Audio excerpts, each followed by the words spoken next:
Welcome back, Fellowship family, to this episode of the Deeper Podcast. As always, I'm Doug Congdon, joined by my co-host, Brian Tryhus. Brian, say something. Something. Yes, you did it this time. I'm so proud of you. Also, by Community Groups Director, Amy Weatherford. Amy, be funny. I don't know. Nailed it! We're off to a great start. Flying colors. Flying colors. Okay, we are going to launch into this podcast with a QQOTD. QQOTD! And two-part. One, so this is current news. This week, there was a Cheeto in the shape of a Charizard. Do you guys know what Charizard is? Isn't that a Pokemon? It is. Look at you go. You're so young and hip and trendy. Words never associated with me. There was a Cheeto that looked a lot like Charizard, right? And so they had actually, I think Cheeto or somebody had saved it, put it in a safe, whatever, and they were like, oh, we should sell this now. I think we can get some money out of it. So take a guess. They put it up for auction. How much do you think it made in the auction? How much do you think it sold for? I'm terrible at stuff like this. My first thought was that it was going to be sainted.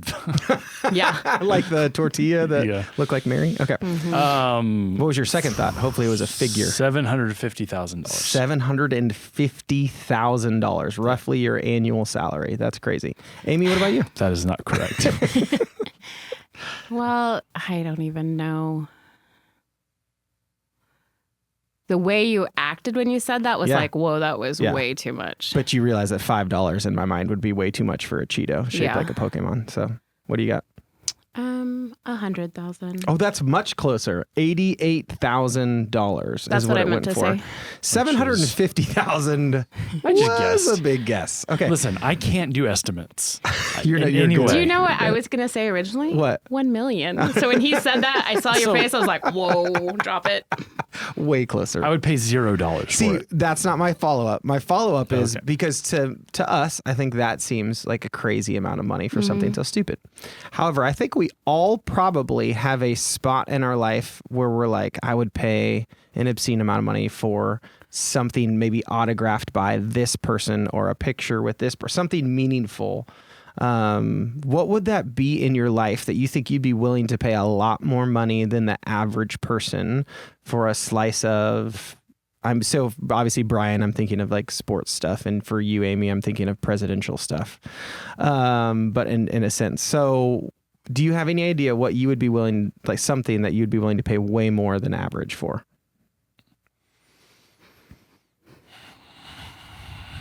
I don't know if I could do it. If you could pay. I have a lot of stuff, but I've gotten most of my stuff as either gifts or figured out a way to get it really, really cheaply. Really? Yes. So all that memorabilia in your office, none of that has been expensive? I don't think I've paid more than $100 for something. Okay. I know I have a baseball that was autographed by Cal Ripken, and when I saw the price tag on it, like I made a joke about how I would never purchase it for myself, and then someone purchased it for me. Oh. And I didn't say. I mean, That's so sweet. You knew that story already? No, but same. Well, I would so not do sweet. it. Okay. I was in New York City Yeah. at the NBA store, and they had a Durant Supersonics jersey, Oh. and it was Was on it the signed? clearance rack. Oh. No. Okay. And it was like $50. What? And you didn't And I buy could not bring myself to What? spend 50. Like I do not spend money well. Okay. Well, that's a good thing. I mean, if you're saving, well, depending on what you do with it, I guess. Yeah. Okay. Now, Interesting. tickets Yeah. to attend Experiences. something that I can spend money What's the on. most you spend on a ticket for something? Multiple hundreds, right? Nothing over 1,000 though, or anything. Yeah, I've spent over 200 on a ticket before. Okay. Dang. Texas OU. No, I actually got those at face value. Okay. Well, See, never mind. that's the What funny about thing you? is, Yeah. if it's gifted, I feel like I can do it. Yeah. But But you wouldn't spend the money yourself either? No. Oh, this quick question of the day turned out to be a big stinker, you guys. But you chose. You just didn't know your audience. I know. Yeah, I chose 2 cheapskates. Okay, sorry. So if I offered you a signed Ronald Reagan portrait, I'm trying to think of the biggest thing that you would, and I said, but it's going to cost you $500. You'd be like, no way. I'd be like, no, but let me babysit your children for like the rest of their lives. I'm not kidding, but here's the thing. Like right now, my brother has and I don't remember, Bo Jackson. Yeah. Baseball card that's Bo Jackson and Ronald Reagan in Ronald Reagan, like in the Oval Office. Oh, man. And I'm like, what do I need to do to get this from you? So I'm hoping like he just will know and care enough that about one day you. he'll give it to me. Yeah. But that's the thing. Like, I would love something like that. I see things and I'm like, oh, that's so cool. I'll take a picture of it and remember I saw it, but I could never spend the money. But deep down, true story. Yeah. I love the Royals. Mm-hmm. I listened to the Royals on radio forever, even when they were a horrible team. Like they still, go to a game. But Ryan Lefevre, like I love him. Oh, nice. And then they had him come, and Liam didn't even know the man existed. I, in college, was on the radio. Ryan said my name because I put in a question to Mike Sweeney back in the day. I'll say it, Sweeney, of course. And in my mind, secretly, I had expectations. I should never have expectations. That when he came here and Liam... He would remember you? Oh. No, that Liam knew how much I was sad not to be there. Yeah. That I would come to my desk and there'd be just like a little note from Ryan because Liam was thoughtful. I'm sorry, boys aren't and thoughtful like that. And that didn't happen. Yeah. So I always in my mind think, oh, that would be so cool, but I'll just let somebody else know me well enough to do that. Brutal. Did any part of you think about just simply attending the men's breakfast? Yes. Dressed up? Did I also ask Randy if I could come and he gave me permission? Yes. But Liam had been a firm no. And I was like, this takes away from the heart of the men's event for me just to be like, it's Ryan. So anyways. Good job. Okay. That's good. One of my friends met Bo Jackson yesterday. Yesterday? Yesterday. Wow. See, Sent I knew pictures. that. Yeah, way to go, guys. Good segue there. Yeah. In an airport? How do you mean? What was that? Spring training. Oh, Aww. nice. Spring training. Okay, as always, if you have feedback on your own Cheetozard that you would spend 88,000 Cheetozard, let us know at deeper@fbctopeka.com. Thank you for the emails that we've gotten or voice memos. We got a voice memo this week that I thought was really cool. Do you think the Cheetozard? Cheetozard, yeah. Do you think it cries during Super Bowl commercials? Stop. Wow, great poll. I thought your honest Deep question cut. was going to be, what celebrity or famous person would you want to Cheeto the shape of? And I was going to say Ronald Reagan, but that's not where you went. That's amazing that at least I knew the Ronald Reagan bit. That's good. Would you keep a Cheeto if it was in the shape of Cal Ripken Jr.? How? It just would be so tough to have a Cheeto be... But you would know. Oh, yeah. Okay, You sure. would. Okay, anyway. Cheetos aside, we are on week 5 of our parable series, which we call what, Amy? Quiz question. Teach us to live. Nailed it. Okay, great job. Nailed it. I don't know if Brian looks I have nervous to write in that moment. on an email to our community group leaders every week, so we're good. Okay, so we're in week 5, and this week is the parable of the talents, but we are going to set up that parable by talking a little bit about the context that comes right before it. Amy, you want to set us up for kind of what we're talking about this week? Give us the Matthew 24 piece and the broader context. So leading up to Matthew 25, which if you've been reading along is like 3 different parables. Yeah. You're just at a place at the end of closer. I mean, it's 25 in a book that goes to 28. I say out of 28. Good job. So we're at the end of his ministry life, and Jesus is been asked by his followers, like his disciples, like, when will you return? When will this all happen? And he does not give them a time, but he is going into this parable with this, like, you just need to be ready, like be prepared for when it's coming because you won't know. And so then we see 3 different parables. The first one's probably the one, if you don't know the context of Hebrew culture and what weddings look like and stuff, growing up I thought was odd. Weird. Yep. It's 10 virgins waiting for the bridegroom to come. Some aren't ready and don't have oil for their lamp. Those that are prepared have it. The others go out to get it. They miss the bridegroom coming and they don't get to go. Now, did you sing the song growing up about give me oil in my lamp? I Keep me did. burning"? I sang it. Wait, was that related to the 10 virgins, you think? What else would it be? I mean, there's so many oil I don't and lamp know, stuff. but Psalms? when I was reading that song did come to my mind, and I was like, oh gosh, why is this? Keep me burning, Keep me burning, burning. burning. Give me oil for my lamp, I pray. Hallelujah! Yep. Wow, we're church kids. That will come in handy later. So there's that one. Then the second one is what we're going to lean into and where Joe is preaching. So just a master leaves, but before he does, he hands each of his servants a certain amount or weight or talent to just be a good steward of when he returns, and is basically takes account of what they have done. And so we see that picture. And then the last one is more heavy. Yeah, a little scary. So Brian, what's that one about? Yeah. It's a cake song. So if you want to just keep the songs Who's going. cake? Oh my gosh. goodness. Seriously? You were doing so good at appearing cool. And a I'm little not cool. secular. Sheep go to heaven, goats go to hell. No? Okay, It is cool. the one where Jesus separates the sheep from the goats, and they're kind of surprised. And that's my paraphrase of it. And they're like, why am I this? And he's like, when you saw me, when I was hungry, you gave me something to eat. When I was in jail, you came and visited me. And they're like, when did we do that? And Jesus said, what you have done to one of the least of these, you've done it to me. And then to the goats, it's like, what you did not do to one of the least of these, you did not do to me. And so it's just this picture of part of following the Lord is taking care of the downtrodden and the misfortunate and unfortunate. And that's kind of terrifying that when it's a picture of salvation, we usually think about belief. We think about, what we believe and what we confess about who Jesus is and what he has done for us. And here he is pretty inexplicably linking what you believe about him to how you treat other people. Yeah, absolutely. And would you say, contextually, when we talk about the three parables of 25 in the context of 24 being Jesus' second return, that they are salvific, more focused on salvation or more focused on rewards? I mean, we're going to talk about rewards this week, but would you say virgins and talents and sheep and goats? What's the feel? What's the feel you get when you read 25? I definitely get the picture of reward, but in the reward of first and third, it is being at the feast, in or out, being a sheep. Yeah. And the last one, it's welcome, enter into the joy of your master. They do have the talent that they keep, but I think it's definitely salvific in terms of what the end result is. Yeah. Sure. And it's all, again, all built around the idea of Jesus coming back, and we have no idea when.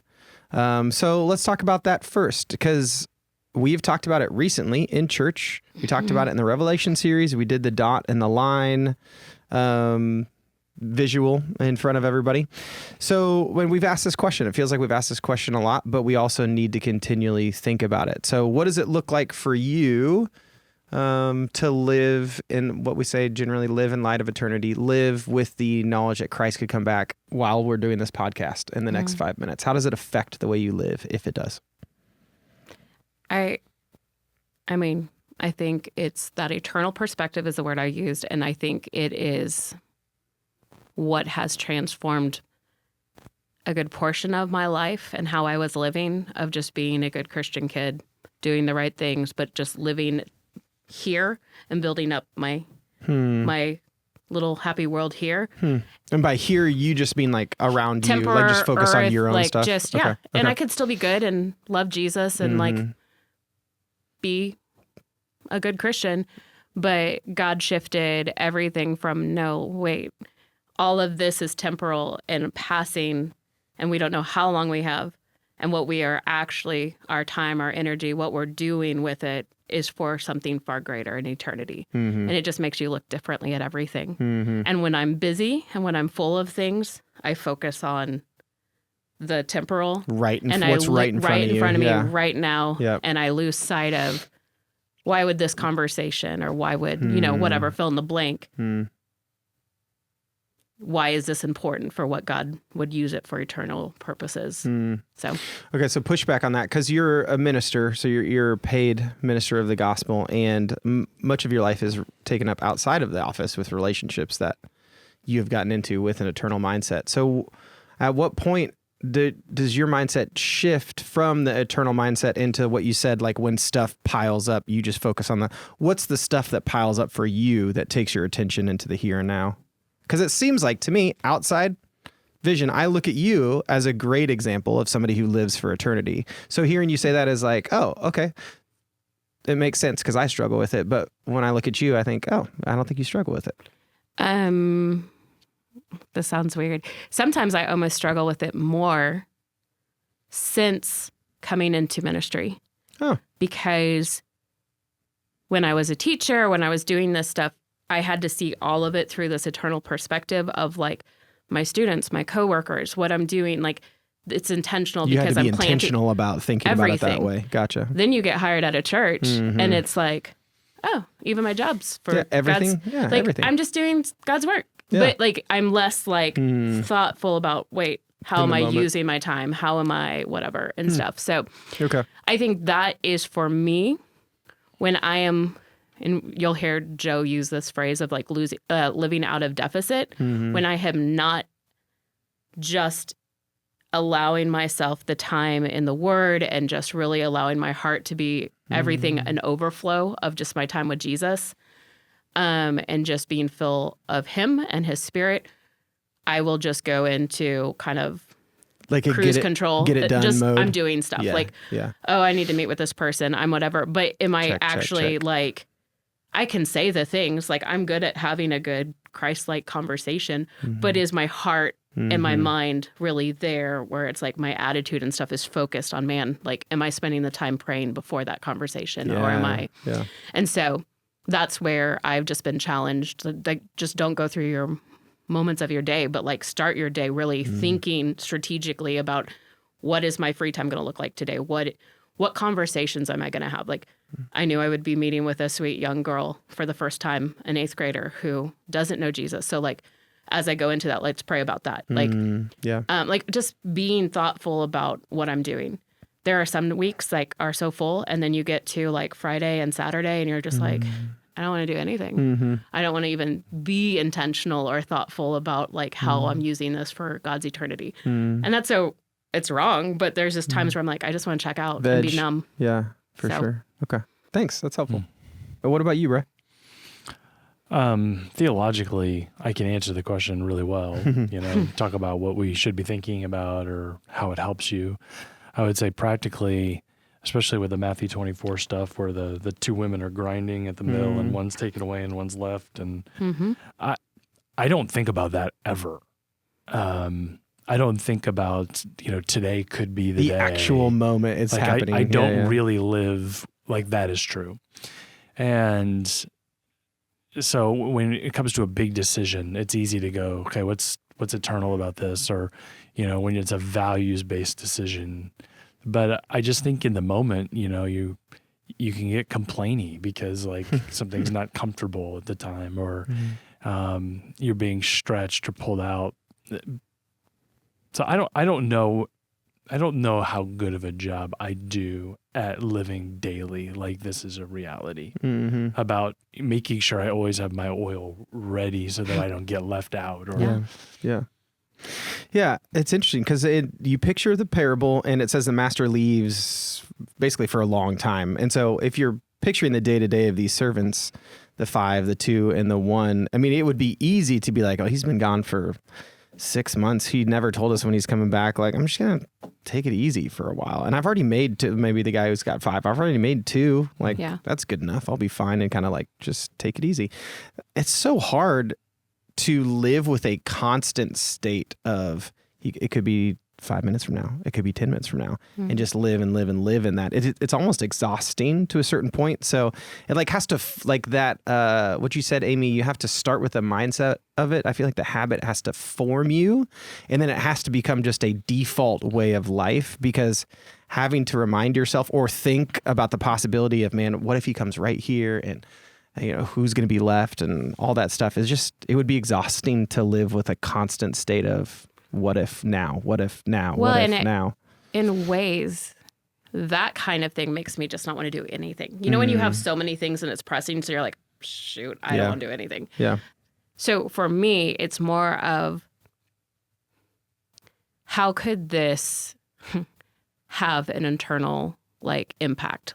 How can I, in this moment that feels so mundane, actually be used for eternity? Yeah. And so then it just makes you look differently. When you have an 8th grade niece that's like, hey, can I come hang out? Sure. But how can I use it for eternity? Yeah. I'm in a car full of toddlers. How can that be? And it doesn't mean everything has to be overly spiritualized and cheesy or whatever, but it's, hey, I am building in a relationship right now that God might be using later, or how can I just be intentional to, I love sports. I love those things. So to invite somebody to go see a sporting event, yes, are we going to be talking about eternity through the whole time? Things that don't matter? No. Yes, of course. Yeah, right. And so it's as we're sitting there though, but is that, can I be intentional even in that car ride to an event, or building relationships and that rapport to be able to, it's just with that mindset, hey, God is fine with me going to watch K-State. Will he usually humble me? Absolutely. But how can I be even okay, great. Then let me think about how I'm going to use this drive time, or if we get a meal before or whatever. It's just. Or working through the grief afterwards, generally, about what happened at the K-State game. Yeah. Usually. I want to say that as a KU fan who was at the K-State game this year, and that did not go well. So I can't really talk trash. Yeah.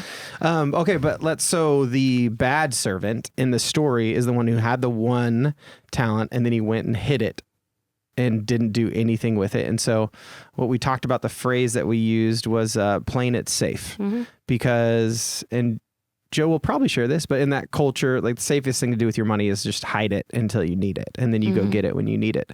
But what does it look like? And Brian, if you found something that takes us backwards, whatever, feel free to share it, obviously.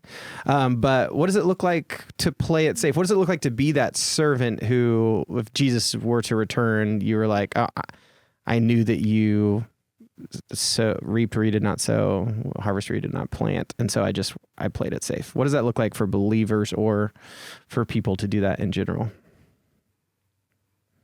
Give me a picture of that.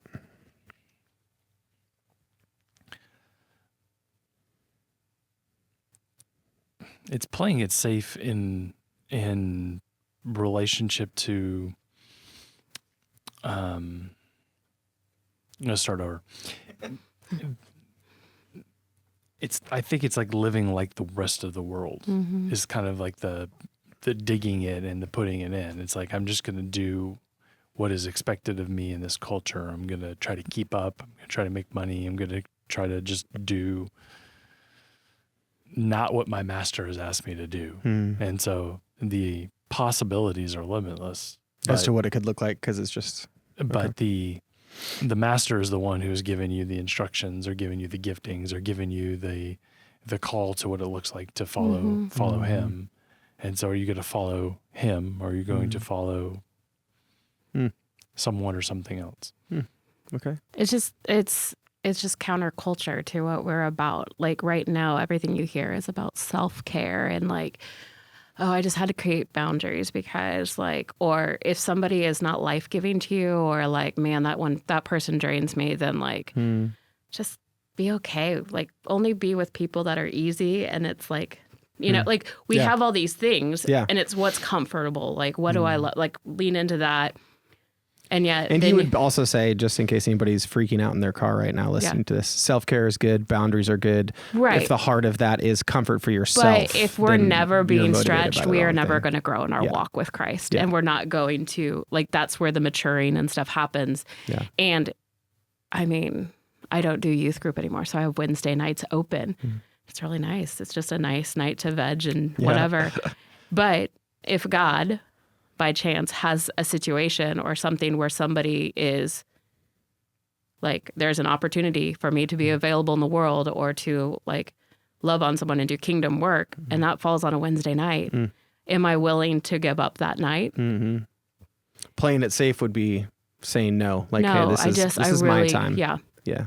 And so there's that kind of piece of it where I just think you can't, like we're during, like Abel right now is going through the Sermon on the Mount, and everything that, like, starting with the Beatitudes and stuff, everything is just such a flip of what the world says. Yeah. Like, we are all about promoting ourselves, putting ourselves first, and everything there is about humility, and you serve, you do anything. It should never be, like, nobody even should know, because it's done with such just a heart to align with God and glorify him and bless somebody, but without recognition. Or like, everything that you look at how Christ lived and how he called his followers is so in contrast to what our world says.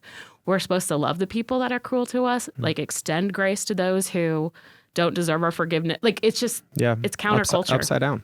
Yeah. Maybe to use the language of James, like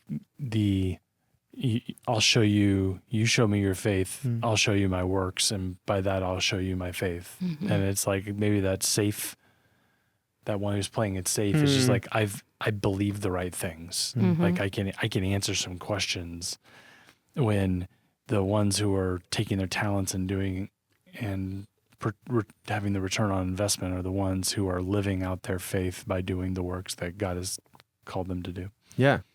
Okay, so there might not be an answer to this that's actually in the parable, but when it says that the master takes this talent away from that servant and gives it to the other one, what do you think that means in the context of the kingdom of heaven? God, is that a salvific piece of that? Is that an eternal, like, God has given that talent, whether, his goodness or gospel or money or all that stuff? Do you think that happens on this side of heaven, where if God would take, maybe something that he's given to somebody who's not using it, take it away from them and give it to somebody who is? Or do you think that's an eternal, kind of the eternal picture? Again, there's no obvious answer, but I'm curious.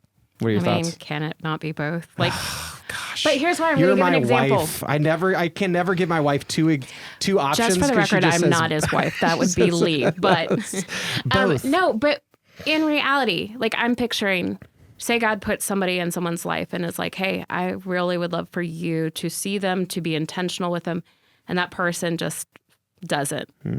Then God might put that into somebody's life who is... That's a good example. More aware and whatever. Yeah. I never thought about it as a relationship. That's a good point. Yeah. But there's just times where I feel like when we are faithful and we are just seeing things more through that eternal lens, and we're like, this could be an opportunity or whatever, God just gives more. God brings you more opportunities. But then also, there's so many times I can walk away being like, wow, I really did not want to go do that, because I just was like, I'm tired, I'm whatever. And then I leave just like fueled and like, man, that was such a joyful, cool thing.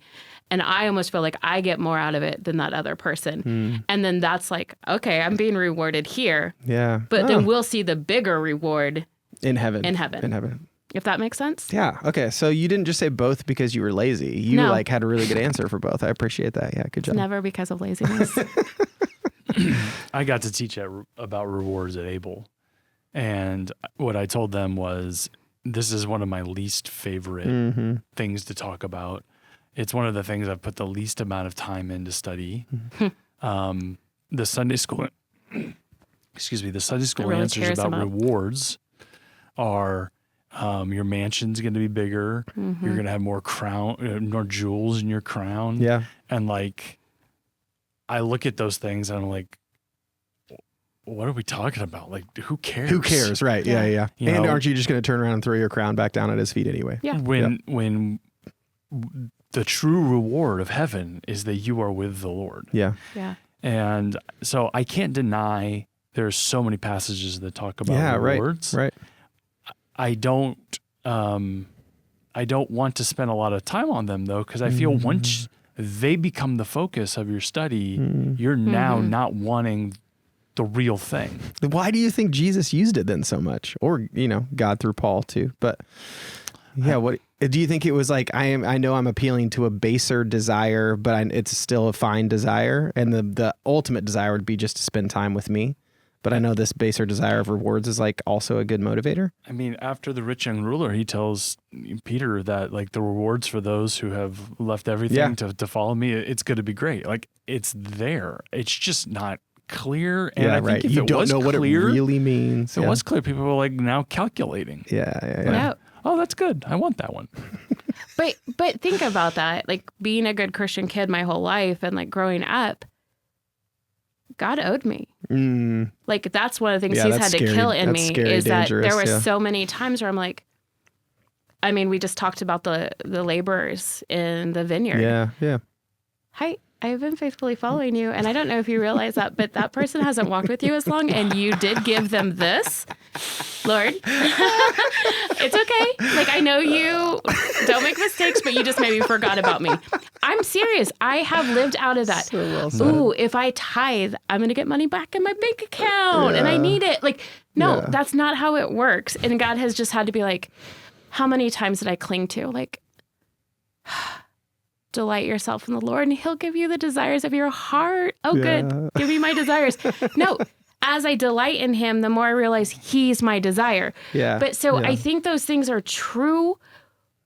We just look at him through this like lens of like, yes, I'm going to get this. And God's like, hello, I am the ultimate gift. Like you are not going to be an eternity apart from me. And the longer and the more you know me, the more you're like, oh, that's really all I needed. Yeah. So. Yeah.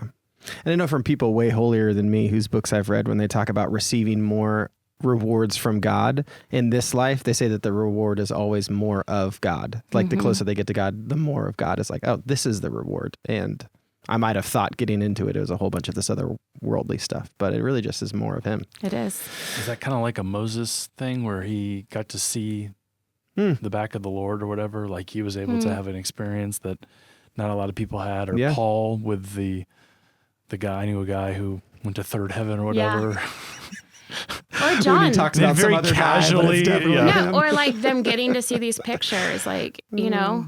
By pictures, you mean visions? Like getting, visions, like getting to be in the throne room or getting to do those things. I'm like, that would be really cool to get a glimpse of that. That's a tight reward. But literally this morning I was meeting with a gal and we were talking about like, because I'm reading through the Bible in a year and we're in Deuteronomy and it's like, man, that's a bummer that like Moses did not make into it. And then we were like, except the closeness that he walked with the Lord, that he literally got to be to a point where he had to veil himself because the glory of the Lord was like literally radiating off of him. And so I'm like, I mean, to be in the garden and just hang out with Jesus and like get to be in his presence and have that constant fellowship would be pretty amazing. Yeah. And like, that's what we do get to lean into as a relationship with him. And then that's what we also know eternity will be. So it's like, no, that is the reward. Like the less I'm going to be worrying about these earthly things when I'm like, actually I just get to spend time with God. Like, cool, let's do that. Yeah. Okay. Let's end with some time where we're kind of like spitballing ideas or stories, but the general thrust of the message, at least now, is, man, invest in all of these things with an eternal mindset, knowing that your investment is going to bring you a much greater reward in the long end. But we continue to talk about strategic vision and specifically in how are you being intentional at home? How are you being available in the world? So help people who are listening brainstorm what are some ways that you've either done it yourself or seen people use the talents, use the gifts that God has given them to be intentional at home or available in the world. Something maybe they could start thinking about doing themselves. Well, and even with that, Joe will kind of talk a little bit, but I think it's helpful for us to maybe dive in more. Like, it's easy for us to be like, oh, your skills, your abilities, like what money you have. But there is so much more that we've been entrusted with beyond those things. Yeah. So like, even when Joe started to list like in the run through, I was like, ooh, he didn't just do the things I naturally like am thinking. And so how are we doing that? And so do you want to mention those? Yeah. Just as a reminder, if they've already heard it. He talks about the gospel, God's goodness, and then gifts. And first, like spiritual gifts, but then also just the physical gifts and different things. And so as somebody who has never been like rolling in the dough because I went into education and ministry.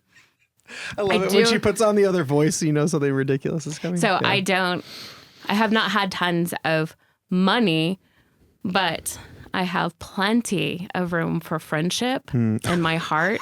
I have a house. I love hospitality. I love just like, I love meeting new people and like not the surface level, but like digging in deeper. Yeah. I love thoughtfulness or ways to gift something to somebody that is special to them, but may not cost a lot. Like, how can we do that? So like, what are those things? And so like giving somebody a free night of a date night because I'm hanging out with some toddlers, like for me, like that's life-giving, but also for them, it's a blessing just to go have that space or like, how can we use what we have? Like, that's great. Just for for you use your home a lot, you use your baking gifts a lot, and your creativity that you're talking about. You're like, I don't want to call it crafting, but making thoughtful gifts to let people know you care about them. So these are really great, easy ways you use the way that God has wired you, which Joe talks about, the gifts he's given you, and the resources, which for you, as you said,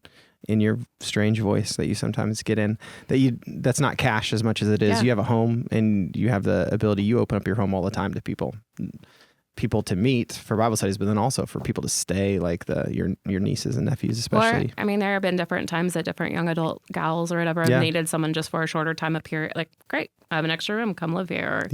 But great examples. Those are easy. Yeah. For you. They're easy for you. Right. And somebody else listening to this might be like saying, no way. But right? Because of the way that God is wired that's the way and that you're made wired me, whatever. And God's made. Yeah. Great. What about you, Brian? Yeah, I think I'm going to take like the easy way out. And do it. Just talk about the parable itself. They gave him 5 talents, and so they produced 5 back.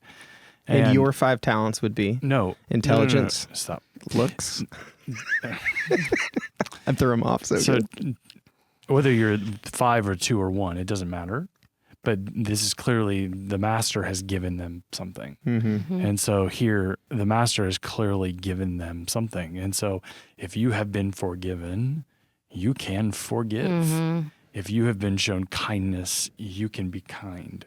If you have gifts that, use the thing with Amy of baking, or I look at someone like Bruce Tidball who knows how to take care of cars, and how many people in our holy cow, that's a great example. Has he taken care of? Me. Yeah. And so it is just not rocket science. Everyone has something that they have experienced, felt, been given, are just supernaturally good at. And when that is all inward focused, you're being that one. You're just burying it and putting it away. And when you turn around and you say, "Hey, I'm really good with kids. I'm gonna coach this sports team and build into these kids," like that's a way to do that. When you do that in your home, in your neighborhood, in your world, you are just simply pouring out what God has given to you already. Yeah. I love the way of saying that. And even as you're saying it, I'm like, it's even down to when God's teaching me something in his word. One of the ways that we mature and grow is when we turn around and share with somebody else. Like it's the 2 Timothy 2:2 of like, take these things that I've taught you and shown you and then pass them on to others. It's the Great Commission. Like, hey, these are the things I've taught you and shown you and given you. Now go pass it on. Like, it just opened it up to like anything that the Lord has been gracious in giving you, just extend it to someone else. That's great. Wise, Brian. Right. And do you feel like I was going to push into Brian and be like, okay, but for you specifically, when you talk about, man, the way you're wired and supernaturally, people are just supernaturally good at stuff. What is that for you? Because I feel like you don't have a lot to offer. I disagree. I think we should end with that. I think that should be the cliffhanger, and we just end the podcast now. No, I would say the one thing that I feel like I do well is I can take something that is somewhat complicated and make it simple. Nice. Scripturally, especially, you're talking about? Yeah, or just a problem, taking a problem and that's just true. kind of boiling it down and saying, hey, let's attack this thing right here. And so, like, I have people all day who are coming and being like, hey, help me figure this out, or hey, what does this mean? Or and like I try to do that freely, like not begrudgingly. Yeah, not begrudgingly. And if you know Brian, the one thing he always asks for is wisdom. Like when he's praying, he seeks wisdom. God gives it to him. But then when people go to Brian, it is for wisdom because the Lord is giving it and then he is giving it back. And so like, which is kind of a more fun way to do this. So even in community groups or as you're talking about this, yes. How do you see the people in your life around you? Yeah. Maybe That's ask the people around you, like, your closest friends, man. Yeah. Go ahead. Sorry. Finish that thought. As I was saying that, like even as he's talking and you said it, I was like, oh, wisdom. Yep. And then it is true. Yep. So Brian, when you think of Doug, what are ways that you see him giving back what God has given him? This feels like a marriage counseling session, I and this. I love it. So I'm so here for it. So many answers. Actually, I don't know what I would say. What I will tell you though is when other people are with you, like they feel better about themselves. Mm-hmm. Like you help them feel seen. You ask them questions about what's going on in their lives. That's probably because you don't want to talk about yourself. I mean, that's definitely a part of it. But like people feel seen and valued by you. And so like that could be the way you feel valued by the Lord. You have passed that on to the way you see and treat others. It's great. Thank you. That was so sweet. I think our marriage can continue now. That's great. Maybe, yeah. How many people are you married to just from this podcast alone? Both of you today, I guess. Yeah. Well, the relationship as brothers and sisters in Christ is a covenant because we are through the covenant of Christ. Thank you for saving it. This is very covenantal. You win the card for over spiritualization today. But I love the idea of if you're listening to this podcast and you are like, man, I don't know how God's uniquely made you, ask the people who are closest to you and they will help you find that. And small group, community group especially. Gosh, and marriages, as we've just seen here, they practiced. Now it is. That's great. But I mean, that's the cool part. Like when someone is generous, like I've seen people be generous to you and then you in turn be generous to others. So as you guys knew you were going to be going into foster care and you needed a bigger car for God to put more car seats in and different things, you had family be generous to help get you to a point of that. Yeah. You turned around and were able to be generous. And I remember being like, hey, do you know anybody who could use a car that we can help out by selling it to them cheaper? And I'm like, I do, because I'm driving one that is very old. But and then the engine gave out and Bruce Tidball stepped in and fixed it. Full circle, guys. Because you let people, like, that's this cool part of it is when we're obedient to it, sometimes we have to be the recipients, which almost sometimes is harder for some people. It's easier to be on the giving, but both just helps opportunity for other people to be able to give what God's given them. Yeah, that's a really good point. Yeah. Guys, thanks. Great discussion. Amy, will you pray for our community groups and congregation in general as Joe preaches this week? Thanks. God, I just think of the women and men and students who will be listening to this message this weekend. And God, we want to be obedient to your word. We want to be good stewards of what you've given us. And so I pray, Holy Spirit, that as we hear this, would you just show us tangible ways that you have been faithful and good in our own lives? The things that you're teaching us, the things that you have entrusted us with, help us to acknowledge those things and just in a spirit of gratitude to you, extend it back to others. And so, God, if you're teaching us just life-giving truths in Scripture, help us just to share that with somebody else.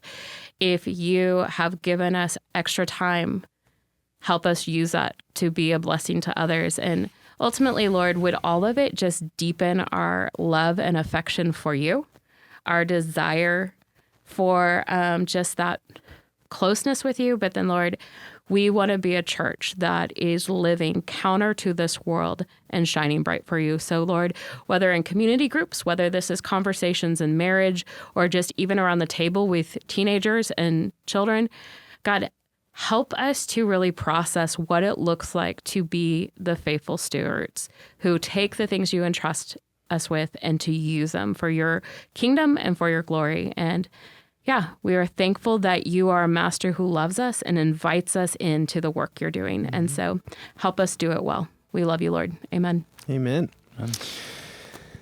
Thanks, Brian. Thanks, Amy. Yeah.